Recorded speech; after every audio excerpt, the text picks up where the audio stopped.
Le président chypriote accuse l'Union européenne de tenir un double discours lorsqu'il s'agit de la Turquie. Nikos Anastasiades souligne qu'Ankara est le seul membre de l'OTAN à ne pas avoir adopté de sanctions contre la Russie. Les exportations turques vers le territoire russe ont même fortement progressé depuis le début de l'invasion de l'Ukraine. Le responsable chypriote ne cache pas son agacement de voir la mise en place de sanctions douloureuses pour l'économie européenne et dans le même temps laisser la Turquie contourner ses mesures au gré de ses intérêts.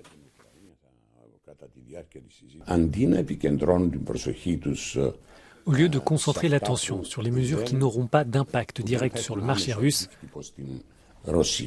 il aurait été préférable de voir quels sont les pays, candidats à l'adhésion ou même pays voisins, appartenant à la famille politique européenne, qui n'appliquent aucune des sanctions.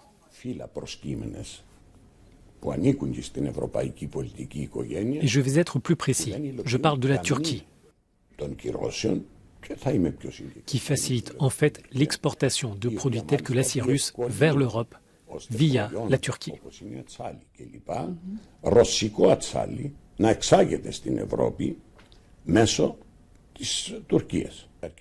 Le président chypriote estime que l'Union n'agit pas suffisamment pour dénoncer la rhétorique et l'attitude nationaliste du président turc à l'encontre de son pays et de la Grèce.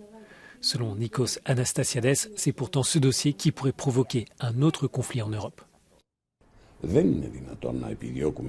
Il n'est pas possible de condamner la Russie pour avoir violé le droit international, mais lorsque le droit international est violé par un candidat à l'adhésion contre les membres de l'Union européenne, il n'est pas possible de prétendre que nous ne comprenons pas l'importance.